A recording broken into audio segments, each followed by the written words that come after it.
نحمده ونصلي على رسوله الكريم اما بعد فاعوذ بالله من الشیطان الرجیم بسم اللہ الرحمن الرحیم. صدقہ فطر فرض ہے. صدقہ فطر کا مقصد روزے کی حالت میں سرزد ہونے والے گناہوں سے خود کو پاک کرنا ہے، کیونکہ صدقہ گناہوں کو صاف کرتا ہے.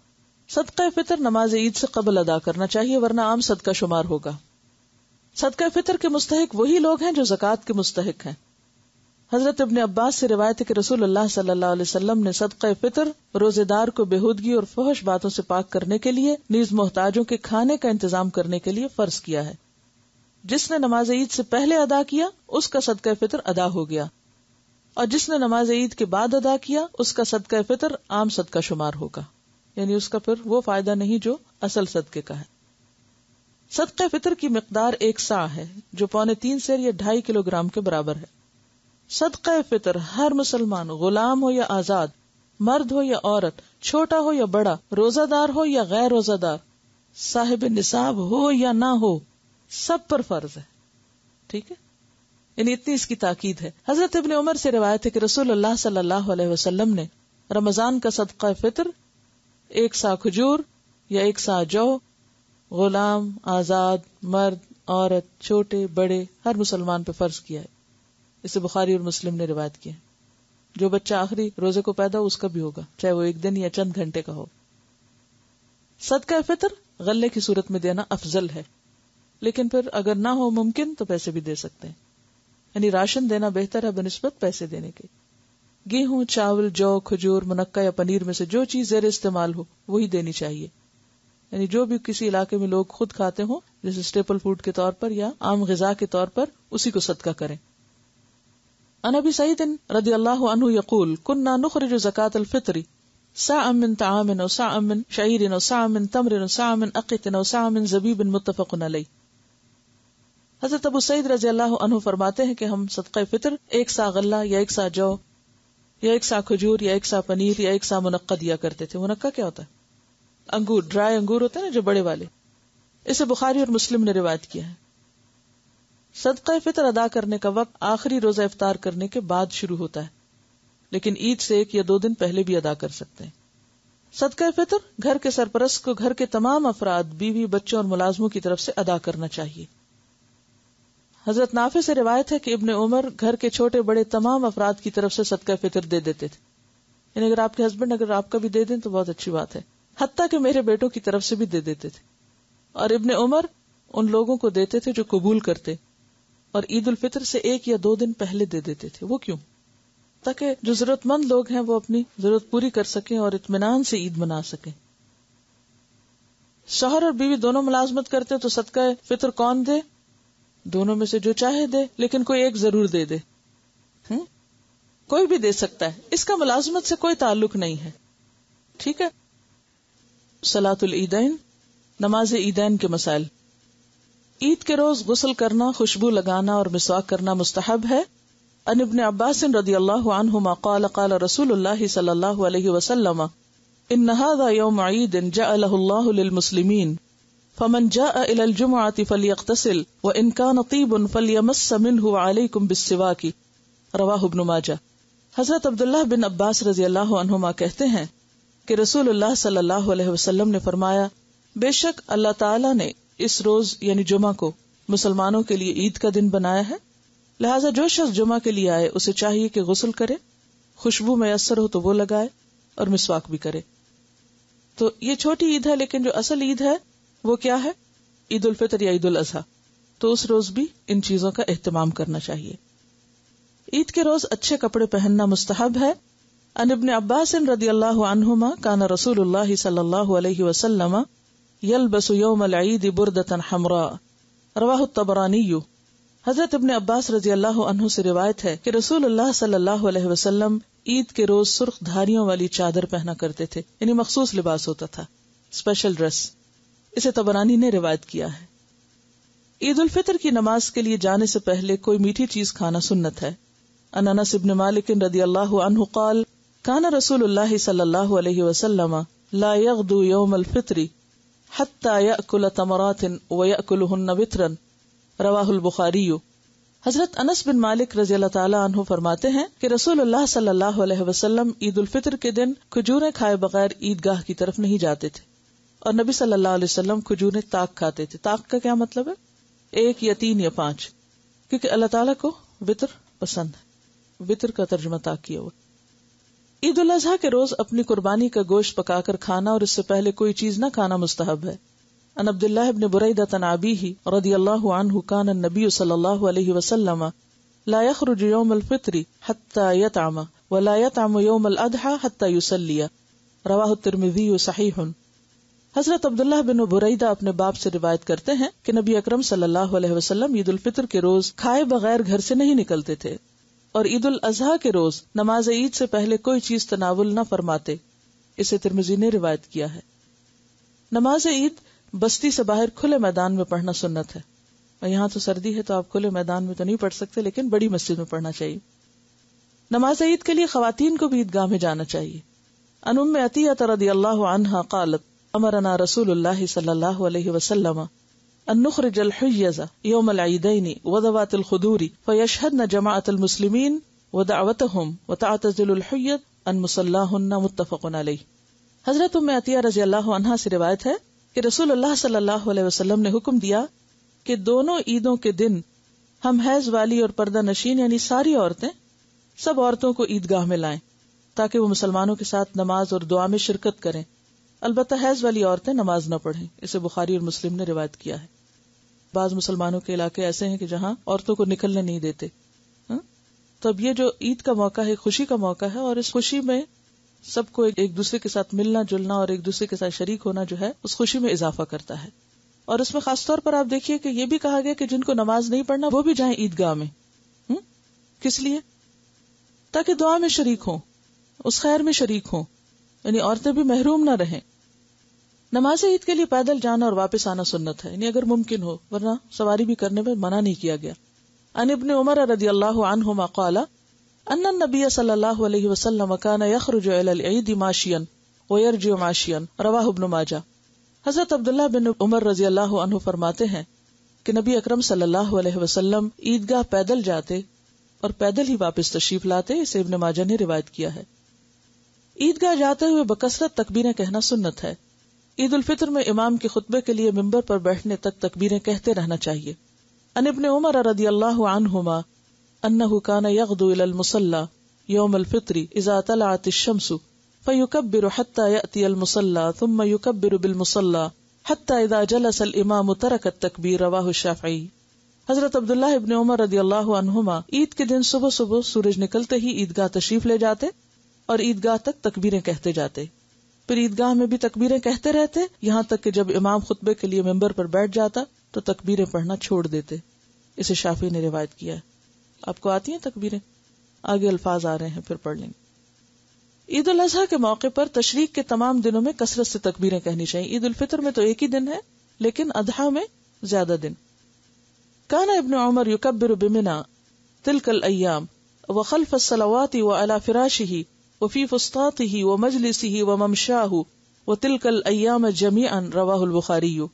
حضرت عبداللہ ابن عمر رضی اللہ عنہما تشریق کے تمام دنوں میں نمازوں کے بعد اپنے بستر پر، اپنے خیمے میں، اپنی مجلس میں چلتے پھرتے تکبیریں کہا کرتے تھے، اسے بخاری نے روایت کی، یعنی اس قدر کثرت سے تکبیریں ہوتی تھی۔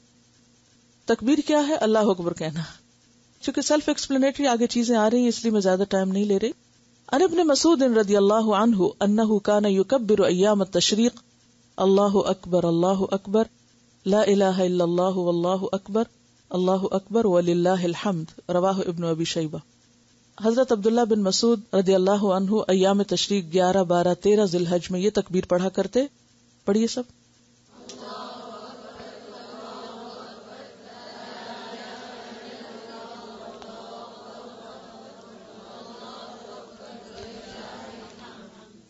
جی، اس کی کیسٹ ہم نے بنائی تھی تاکہ عید والے دن صبح صبح گھر میں لگا دی جائے اور بچے بڑے سنتے سنتے خود ہی اس کو پک کر لیں، آپ کو سکھانی نہ پڑے۔ اگر آپ گھر میں بچوں کو ساتھ لے کے مل کے پڑھیں، خود بھی ساتھ شامل ہو جائیں، تو آپ دیکھیں کہ خوشی دوبالا ہو جاتی۔ اور اب دیکھیں کہ خوشی کے موقع پر ہم اپنے پیاروں کو یاد رکھتے ہیں تو سب سے زیادہ بندہ مومن کو اللہ سے محبت ہوتی، تو اس کے دن کا آغاز یا خوشی کا آغاز اللہ کی بڑائی بیان کرنے سے ہوتا ہے۔ عیدین کی نماز تاخیر سے پڑھنا ناپسندیدہ ہے، یعنی بہت لیٹ نہیں کرنی چاہیے نماز۔ عید الفطر کی نماز کا وقت اشراق کی نماز کا وقت ہے، یعنی سورج نکلنے کے تھوڑی دیر کے بعد پڑھ لینی چاہیے، اللہ یہ کہ پھر بہت سی ایسی جینون ریزنز ہو یا مجبوریاں ہوں کہ جس میں لوگوں کا پہنچنا مشکل ہو تو اور بات ہے، ورنہ جلدی کرنی چاہیے۔ عید الفطر کی نماز کا وقت اشراق کی نماز کا وقت ہے۔ عبداللہ بن بسر صاحب رسول اللہ صلی اللہ علیہ وسلم انہ خرج مع الناس فی یوم عید فطر او اضحى فانکر ابطاء الامام وقال انا كنا قد فرغنا ساعتنا هذه وذلك حين التسبيح رواہ ابو داود وابن ماجہ۔ حضرت عبداللہ بن بسر رضی اللہ عنہ سے روایت ہے کہ وہ خود عید الفطر یا عید الاضحیٰ کی نماز کے لیے لوگوں کے ساتھ عیدگاہ روانہ ہوئے تو امام کے دیر کرنے پر ناپسندیدگی کا اظہار کیا اور فرمایا ہم لوگ تو اس وقت نماز پڑھ کر فارغ بھی ہو جایا کرتے تھے، اور وہ اشراق کا وقت تھا۔ اسے ابو داؤد اور ابن ماجہ نے روایت کیا۔ اور ویسے بھی صبح کے وقت میں برکت ہے، اور نہ صرف یہ کہ عید کی نماز بلکہ باقی کاموں کو بھی جلد صبح شروع کرنا پسندیدہ ہے۔ نبی صلی اللہ علیہ وسلم نے اس کے لیے دعا بھی کی ہے کہ اللہم بارک لامتی فی بکورہا، اللہ میری امت کی صبح میں برکت ڈال دے، لیکن اب امت بالکل الٹ کام کر رہی ہے۔ عید الاضحیٰ کی نماز جلد اور عید الفطر کی نماز نسبتاً دیر سے پڑھنا مسنون ہے۔ عن ابی الحویرث رضی اللہ عنہ ان رسول اللہ صلی اللہ علیہ وسلم كتب الى عمرو بن حزم وهو بنجران عجل الاضحى واخر الفطر وذكر الناس رواہ الشافعی۔ حضرت ابو الحویرث رضی اللہ عنہ سے روایت ہے کہ رسول اللہ صلی اللہ علیہ وسلم نے نجران کے گورنر عمرو بن حزم کو تحریری طور پر یہ ہدایت فرمائی کہ عید الاضحیٰ کی نماز جلدی پڑھو اور عید الفطر کی نماز تاخیر سے پڑھو، اور لوگوں کو خطبے میں نیکی کی نصیحت کرو۔ ذکر الناس کا مطلب کیا ہے کہ اس دن خطبہ بھی ہونا چاہیے جس میں لوگوں کو اچھی باتوں کی نصیحت کی جائے۔ کھلے میدان میں نماز پڑھنے کے لیے سترہ کا اہتمام کرنا چاہیے۔ سترہ امام کے آگے کی رکاوٹ کو کہتے ہیں، یعنی کوئی بھی ایسی چیز جس سے اگر اس کے آگے سے کچھ گزرے تو اس نماز میں خلل نہ آئے۔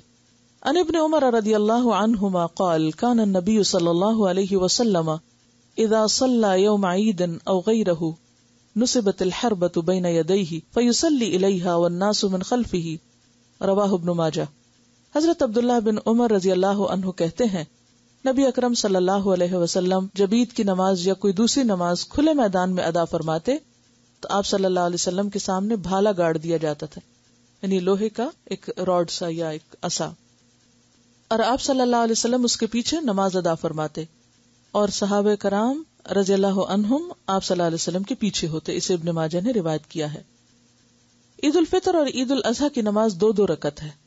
عن عمر بن الخطاب رضی اللہ عنہ قال صلاة الاضحیٰ رکعتان وصلاة الفطر رکعتان وصلاة المسافر رکعتان وصلاة الجمعة رکعتان تمام لیس بقصر علی لسان النبی صلی اللہ علیہ وسلم رواہ النسائی۔ حضرت عمر بن خطاب رضی اللہ عنہ کہتے ہیں نبی اکرم صلی اللہ علیہ وسلم کے فرمان کے مطابق عید الاضحیٰ کی نماز 2 رکعت ہے، عید الفطر کی نماز 2 رکعت ہے، مسافر کی نماز 2 رکعت ہے، جمعہ کی نماز 2 رکعت ہے، اور یہ مکمل نماز ہے، کم نہیں، یعنی اس کو ایک نہیں کر سکتے۔ اسے نسائی نے روایت کیا ہے۔ یا یہ ہے کہ ایسا نہیں کہ یہ جمعہ کی نماز ویسے آدھی بتائی گئی، نہیں، یہ مکمل اٹ سیلف اتنی ہی ہے، آدھی نہیں کہنا چاہیے اس کو، یعنی پوری نماز یہی ہے۔ نماز عید کے لیے آذان ہے نہ اقامت۔ عن جابر بن سمرۃ رضی اللہ عنہ قال صلیت مع رسول اللہ صلی اللہ علیہ وسلم العیدین غیر مرۃ ولا مرتین بغیر آذان ولا اقامت رواہ مسلم۔ حضرت جابر بن سمرہ رضی اللہ عنہ کہتے ہیں میں نے رسول اللہ صلی اللہ علیہ وسلم کے ساتھ 1-2 مرتبہ نہیں کئی مرتبہ عیدین کی نماز آذان اور اقامت کے بغیر پڑھی ہے۔ اسے مسلم نے روایت کیا۔ عیدین کی نماز میں پہلے نماز اور پھر خطبہ دینا مسنون ہے، یعنی نماز پہلے ہوگی۔ عن ابن عمر رضی اللہ عنہما قال کان رسول اللہ صلی اللہ علیہ وسلم و ابو بکر و عمر رضی اللہ عنہما یصلون العیدین قبل الخطبۃ متفق علیہ۔ حضرت عبداللہ بن عمر رضی اللہ عنہما فرماتے ہیں رسول اللہ صلی اللہ علیہ وسلم، حضرت ابو بکر صدیق اور حضرت عمر نماز عیدین خطبہ سے پہلے ادا فرماتے۔ اسے بخاری اور مسلم نے روایت کیا۔ عیدین کی نماز میں 12 تکبیریں مسنون ہیں۔ پہلی رکعت میں قرات سے پہلے 7 اور دوسری رکعت میں قرات سے پہلے 5 تکبیریں کہنی چاہیے۔ النافع رحمہ اللہ مولا عبد اللہ بن عمر رضی اللہ عنہما انہ قال شہدت الاضحى والفطر مع ابی ہریرہ رضی اللہ عنہ فکبر فی الرکعۃ الاولى 7 تکبیرات قبل القراءۃ وفی الآخرۃ 5 تکبیرات قبل القراءۃ رواہ مالک. حضرت عبداللہ بن عمر رضی اللہ عنہ کے آزاد کردہ غلام حضرت نافع کہتے ہیں. اب آپ دیکھیے کہ غلاموں کو بھی کتنا ایجوکیٹ کیا گیا. میں نے حضرت ابو ہریرہ رضی اللہ عنہ کے ساتھ عید الفطر اور عید الاضحیٰ دونوں کی نماز پڑھی. حضرت ابو ہریرہ نے پہلی رکعت میں قرات سے پہلے 7 تکبیریں اور دوسری رکعت میں قرات سے پہلے 5 تکبیریں کہیں. اسے مالک نے روایت کیا. نماز عید کی زائد تکبیروں میں ہاتھ اٹھانے چاہیے. عن وائل بن حجر رضی اللہ عنہ انہ کان یرفع یدیہ مع التکبیر رواہ احمد. حضرت وائل بن حجر سے روایت ہے کہ رسول اللہ صلی اللہ علیہ وسلم ہر تکبیر کے ساتھ ہاتھ اٹھاتے یعنی رفع یدین کرتے. نماز عیدین کی 2 رکعتوں میں سے پہلی رکعت میں سورۃ الاعلی اور دوسری رکعت میں سورۃ الغاشیہ پڑھنا مستحب ہے.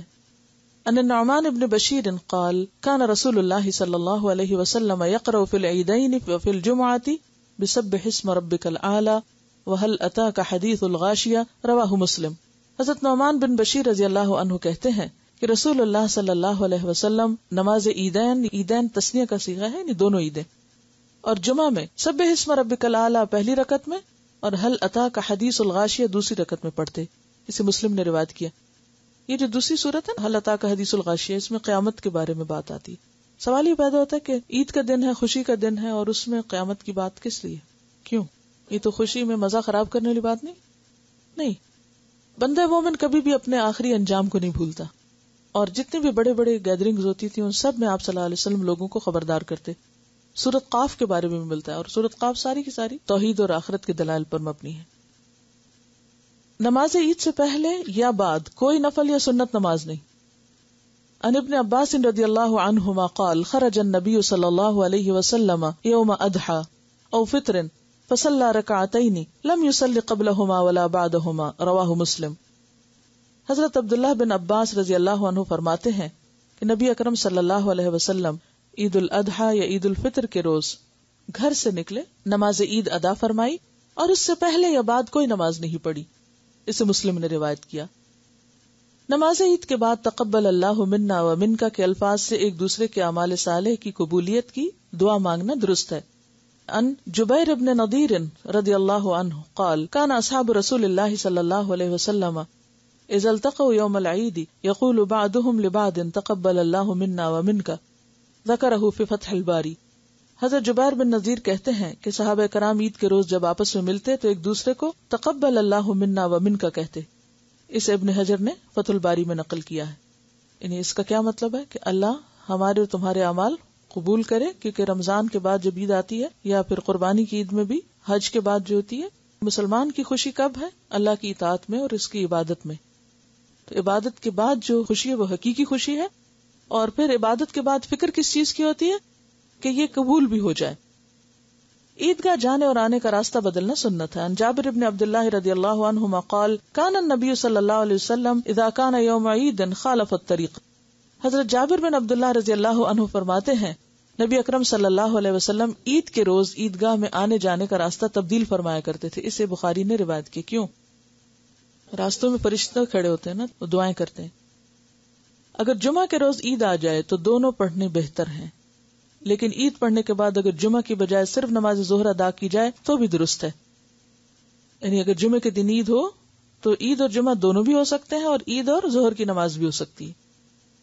عن ابی ہریرہ رضی اللہ عنہ عن رسول اللہ صلی اللہ علیہ وسلم انہ قال عیدان اجتمع فی یومکم ھذا فمن شاء اجزأہ عن الجمعۃ وإنا مجمعون ان شاء اللہ تعالی رواہ ابو داؤد وابن ماجہ.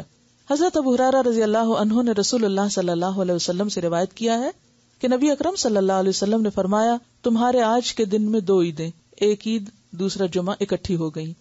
جو چاہے اس کے لیے جمعہ کے بدلے عید ہی کافی ہے، لیکن ہم دونوں یعنی جمعہ اور عید ادا کریں گے، یعنی دونوں چیزیں پڑھیں گے. ابر کی وجہ سے یعنی بادل کی وجہ سے شوال کا چاند دکھائی نہ دے اور روزہ رکھ لینے کے بعد معلوم ہو کہ چاند نظر آ چکا ہے تو روزہ کھول دینا چاہیے.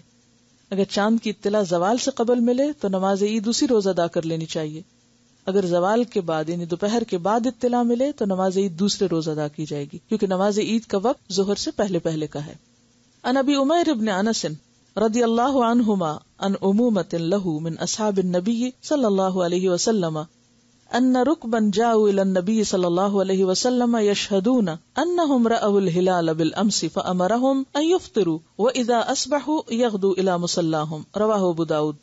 حضرت ابو عمیر بن انس رضی اللہ عنہما اپنے چچاؤں سے جو اصحاب نبی صلی اللہ علیہ وسلم میں سے تھے روایت کرتے ہیں کہ بعض سوار نبی اکرم صلی اللہ علیہ وسلم کی خدمت میں حاضر ہوئے اور گواہی دی کہ انہوں نے گزشتہ روز شوال کا چاند دیکھا ہے۔ رسول اللہ صلی اللہ علیہ وسلم نے صحابہ کرام کو حکم دیا کہ وہ روزہ توڑ دیں اور فرمایا کل صبح نماز عید کے لیے عیدگاہ آئیں۔ اسے ابو داؤد نے روایت کی۔ یعنی ہر مسئلے کا حل موجود ہے، کیونکہ عام طور پر ایسے جو پرابلمز آتے ہیں تو لوگ لا علمی کی وجہ سے باہم جھگڑنا شروع کر دیتے ہیں اور اپنی اپنی عیدیں الگ کرنے لگتے ہیں۔ اگر کسی کو عید کی نماز نہ مل سکے، رش میں پھنس گئے یا بیماری کی وجہ سے عیدگاہ نہ جا سکے تو اسے 2 رکعت تنہا ادا کر لینی چاہیے۔ جیسے اگر آپ لوگوں کو کوئی لے جانے والا نہیں یا کوئی بھی ایسا مسئلہ ہے تو گھر میں آپ 2 نفل پڑھ لیں۔ گاؤں میں بھی نماز عید پڑھنی چاہیے۔ امر انس بن مالک رضی اللہ عنہ مولاہ ابن ابی عتبہ بالزاویہ فجمع اہلہ وبنیہ وصلی كصلاۃ اہل المصر وتکبیرہم وقال اکرمۃ اہل السواد یجتمعون فی العید یصلون رکعتین کما یصنع الامام وقال عطاء اذا فاتہ العید صلی رکعتین، رواہ البخاری۔ حضرت انس بن مالک رضی اللہ عنہ نے اپنے غلام ابن ابی عتبہ کو زاویہ گاؤں میں نماز پڑھانے کا حکم دیا تو ابن ابی عتبہ نے حضرت انس کے گھر والوں اور بیٹوں کو جمع کیا اور سب نے شہر والوں کی تکبیر کی طرح تکبیر کہی، نماز کی طرح نماز پڑھی، اور اکرمہ نے کہا گاؤں کے لوگ عید کے روز جمع ہوں اور 2 رکعت نماز پڑھیں جس طرح امام پڑھتا ہے۔ اور عطا رحمہ اللہ نے کہا جب کسی کی نماز فوت ہو جائے تو وہ 2 رکعت نماز ادا کر لے۔ بعض اوقات ایسا ہوتا ہے آپ گھر سے نکلے اور بعض لوگ صرف عید کے دن مسجد جاتے ہیں تو مسجد کا راستہ بھی نہیں آتا، تو ہو سکتا ہے کہ وہ مسجد پہنچنے تک نماز مس کر بیٹھے تو پھر وہ خود سے پڑھ لیں۔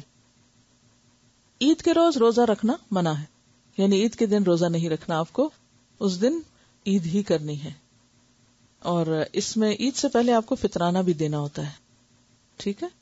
ضروری نہیں ہوتا شوال کے روزوں کے لیے کہ نیکسٹ ڈے ہی ہم عید کے ضرور رکھیں، آپ جس وقت چاہیں بس شوال کے اندر اندر رکھ لیں، اور یہ 6 روزے ہوتے ہیں۔ تو ایسا ہے اب آپ کے لیے کہ آپ کیا کریں، اچھی سی عید منائیں، خوب تکبیریں پڑھیں اور دعائیں کریں۔ وآخر دعوانا الحمدللہ رب العالمین، سبحانک اللہم وبحمدک، نشہد ان لا الہ الا انت، نستغفرک ونتوب الیک۔ السلام علیکم ورحمۃ اللہ وبرکاتہ۔